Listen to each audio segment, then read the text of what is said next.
매일 성경 묵상 나눔입니다. 11월 6일 토요일입니다. 오늘 본문은 사사기 3장 1절에서 11절을 묵상합니다. 오늘의 본문입니다. 여호와께서 가나안의 모든 전쟁들을 알지 못하는 이스라엘을 시험하라 하시며 이스라엘 자손의 세대 중에 아직 전쟁을 알지 못하는 자들에게 그것을 가르쳐 알게 하려 하사 남겨두신 이방 민족들은 블레셋의 5 군주들과 모든 가나안 족속과 시돈 족속과 바알 헤르몬 산으로부터 암맛 입구까지 레바논 산에 거주하는 히위 족속이라. 남겨두신 이 이방 민족들로 이스라엘을 시험하사 여호와께서 모세를 통하여 그들의 조상들에게 이르신 명령들을 순종하는지 알고자 하셨더라. 그러므로 이스라엘 자손은 가나안 족속과 헷 족속과 아모리 족속과 브리스 족속과 히위 족속과 여부스 족속 가운데 거주하면서 그들의 딸들을 맞아 아내로 삼으며 자기 딸들을 그들의 아들들에게 주고 또 그들의 신들을 섬겼더라. 이스라엘 자손이 여호와의 목전에 악을 행하여 자신들의 하나님 여호와를 잊어버리고 바알들과 아세라들을 섬긴지라. 여호와께서 이스라엘에게 진노하사 그들을 메소포타미아 왕 구산 을리사다임의 손에 파셨으므로 이스라엘 자손이 구산 을리사다임을 8년 동안 섬겼더니 이스라엘 자손이 여호와께 부르짖음에 여호와께서 이스라엘 자손을 위하여 한 구원자를 세워 그들을 구원하게 하시니 그는 곧 갈렙의 아우 그나스의 아들 운니엘이라. 여호와의 영이 그에게 임하셨으므로 그가 이스라엘의 사사가 되어 나가서 싸울 때에 여호와께서 메소포타미아 왕 구산 리사다임을 그의 손에 넘겨주심에 운니엘의 손이 구산 리사다임을 이기니라. 그 땅이 평온한 지 40년에 그나스의 아들 운니엘이 죽었더라. 오늘의 본문은 2개의 단락으로 나누어져 있습니다.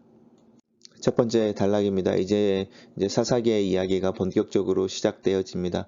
하나님께서 가나안 땅의 모든 그 전쟁을 알지 못하는 이스라엘이라고 우리가 살펴봤던 다른 세대에 대한 이야기를 이렇게 규정하고 계십니다. 이들은 출애굽기의 3세대라고 할 수 있죠. 모세와 함께 출애굽을 한 1세대는 광야에서 죽음을 당하게 되고 또 이제 광야에서 태어난 2세대들은 여호수아와 함께 가나안을 정복하게 되죠.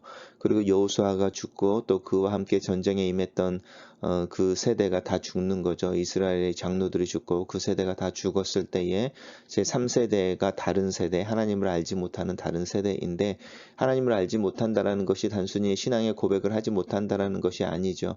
보시면은 가나안의 모든 전쟁들을 알지 못한다.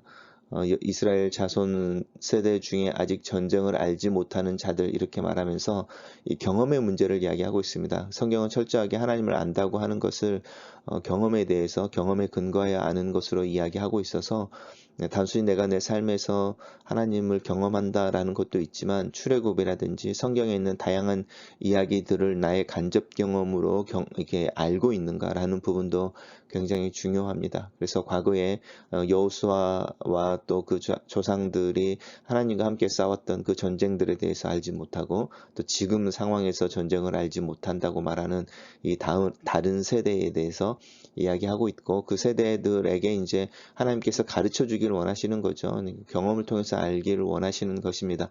그래서 시험한다라고 하는 부분과 가르쳐 알게 하려고 하신다는 부분이 동일한 부분입니다. 그래서 템테이션이 아니고 테스트인데, 선생님들이 학생들을 테스트하는 이유가 여기에 있죠. 무엇을 아는지 무엇을 모르는지를 분명하게 확인해서 모르는 부분을 가르쳐 주기 위해서 테스트를 하는데, 그것이 바로 이 사사기에서 하나님이 역사를 운행해 가시는 가장 기본적인 동기가 되십니다.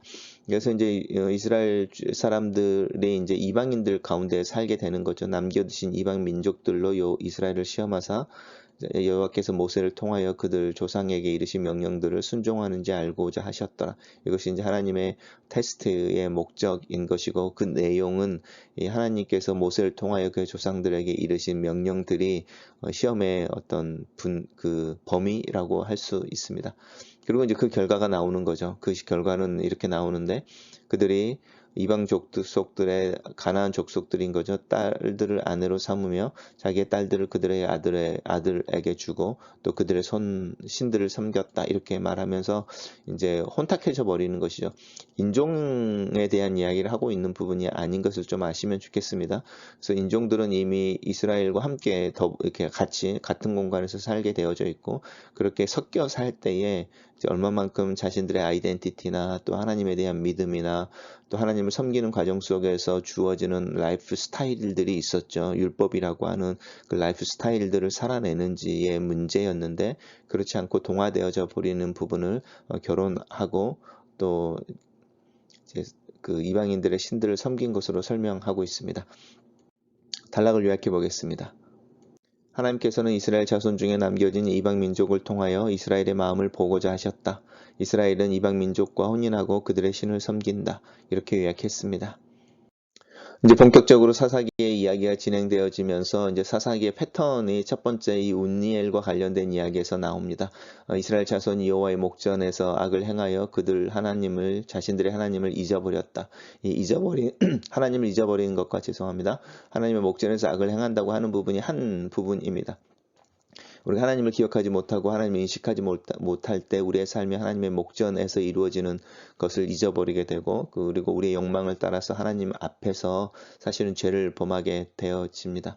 그래서 그 행위가 무엇이냐면 바로 이 바알들과 아스라들을 섬기는 것인데 복수형으로 나오는 것을 보십시오.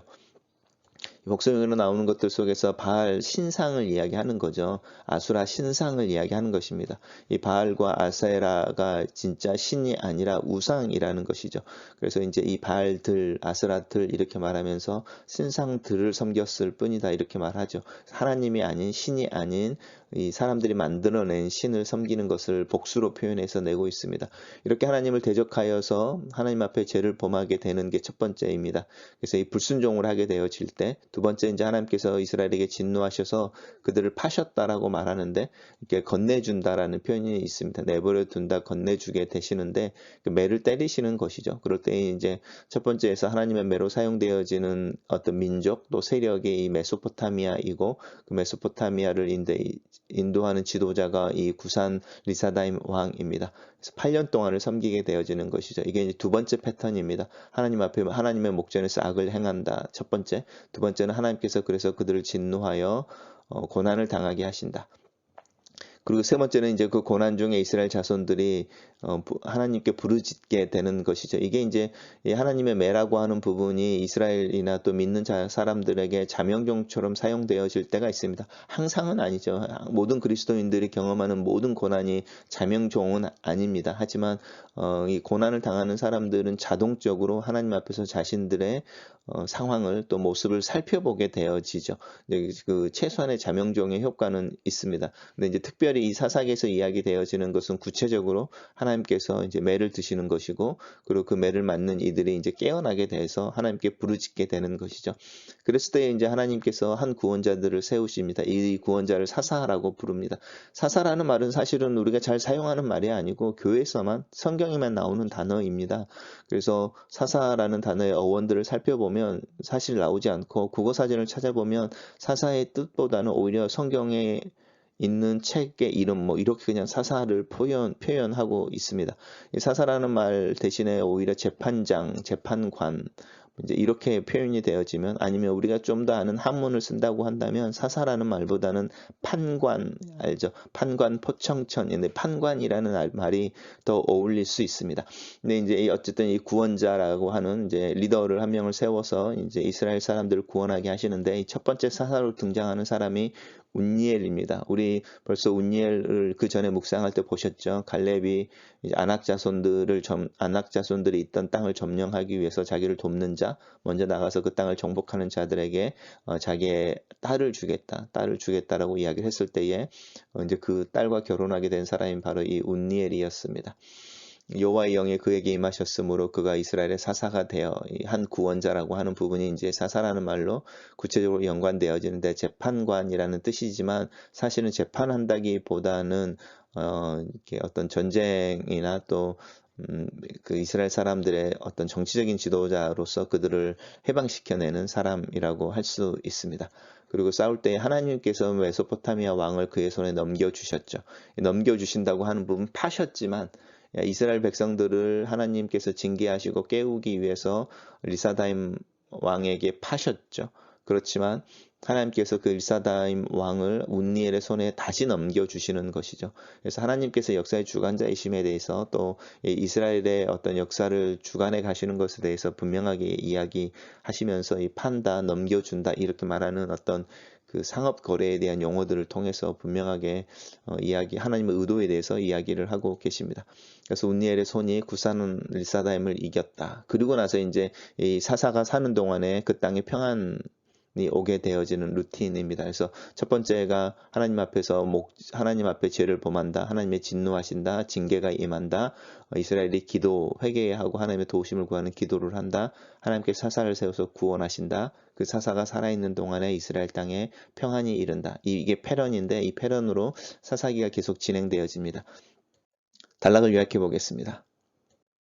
하나님 앞에 범죄한 이스라엘이 메소포타미아 왕을 8년 섬기고 고난 중에 기도하자 하나님은 운니엘을 통해 메소포타미아를 몰아내고 운니엘이 죽을 때까지 40년을 평안하게 하신다. 이렇게 그 패런을 따라서 요약해 봤습니다. 첫 번째 묵상 포인트입니다. 예로부터 하나님이 보고 싶어 하시는 것이 사람의 마음이다. 시편의 노래처럼 하나님은 이 세상을 두루다니시며 하나님을 경외하는 자를 찾으신다. 비록 이스라엘의 가나안 정복 프로젝트를 완벽하게 끝내지 못하고 그들 중에 가나안 거주민들이 살게 된 것에 대해 하나님은 진노하지 않으신다. 특별히 그들을 통해 이스라엘의 마음을 알고 싶어 하신다. 21세기 캐나다에서의 삶은 다양한 인종들과 섞이고 다양한 언어와 문화 속에서 살게 한다. 그들과 어우러 살아야 하는 현실 속에서 문제는 인종적 분리나 문화적 분리가 아니다. 종교적 가치적 분리를 어떻게 이루어낼 수 있을까가 문제이다. 관용과 수용이 덕인 멀티컬처의 사회 속에서 나는 내 신앙을 어떻게 잘 지키고 가꿀 뿐만 아니라 다른 믿음의 사람들과 함께 살고 복음을 흘러낼 수 있을까? 무엇보다 내 눈에 좋게 보이고 내 눈에 나쁘게 보이는 판단의 기준을 뛰어넘어서 나는 하나님 앞에 홀로 서서 하나님을 독대하고 하나님과 마음을 주고받으며 친밀한 동행의 삶을 살아낼 수 있을까? 성경에 많은 전쟁과 영적 긴장들을 내 삶에서 경험하며 성경이 하나님이 나의 하나님이심을 주장하고 또 여기에서 지금 그 하나님을 경험하며 살 수 있을까? 내 의식과 마음이 항상 하나님을 향해 깨어있기를 기도하게 된다. 두 번째 묵상 포인트입니다. 하나님을 알지 못하는 다른 세대의 특징은 하나님을 잊어버리는 것이다. 아주 버리거나 배교하는 것은 아니지만 최고의 우선순위에 두지 않는 것이다. 내 욕망을 따라 살 때 하나님은 뒷방 노인의 취급을 하게 되는 죄를 범하게 된다. 내 지식, 내 지혜, 내 전략을 따라 열심히 지혜롭게 살고 있다고 착각할 때 나는 하나님으로부터 가장 멀리 있게 된다. 여전히 성경을 읽고 기도하지만 내 일상의 종교적 행위는 내 현실을 가리고 하나님과 나 사이에 벌어진 간격을 숨기는 공허한 활동이 될 때가 있다. 때때로 내 삶에 찾아오는 또 내가 경험하는 고난은 나 스스로를 깨우는 하나님의 자명종 소리 같은 것일 때가 있다. 하나님을 향하게 되고 잠에서 깨어나 엄마를 찾아 우는 아이처럼 하나님을 향해 기도하게 된다. 하나님과 동행하는 하루를 위해 기도한다. 하루에 몇 번씩이라도 짧은 시간이라도 정해진 시간을 통해 하나님을 향해 서는 쉼이 필요하다. 핸드폰에 3번의 알람을 만들어 놓고 짧은 시간이지만 하나님을 기억하고 하나님 앞에 기도하는 시간을 사수하자. 글로 쓰는 기도입니다. 하나님께서 행하신 일을 알지 못하는 이스라엘 자손과는 다른 삶을 살게 하시옵소서. 성경 속에 하나님의 역사를 기억할 뿐만 아니라 지금 현실 속에서도 여전히 일하시는 하나님을 발견하는 지혜와 명철을 주시옵소서. 이민생활의 분주함과 고단 속에서 오히려 하나님을 찾고 하나님께 기도하고 하나님을 기대어 사는 삶을 살기를 원합니다. 하루에 몇 번씩 하나님을 기억할 수 있게 도우시고 하나님 앞에 멈춰 서는 것을 실천할 수 있도록 내 의지와 계획을 붙잡아 주시옵소서. 이 세상의 가치와 욕망을 거슬러 살 수 있는 용기를 주시옵소서. 하나님께서 내 삶의 근원이시며 유지시키시고 공급하시는 분이심을 고백하며 하루하루를 살도록 도와주시고 내 삶의 토대가 되시는 하나님을 경험하는 하루가 되도록 축복하시고 인도하시옵소서. 하나님께서 나를 깨우실 때에 그 깨우시는 소리에 민감한 마음을 갖게 하시고 하나님 앞에서 하나님의 가치를 따라 하나님의 사람으로 하나님의 것으로 살기를 기도합니다. 아멘.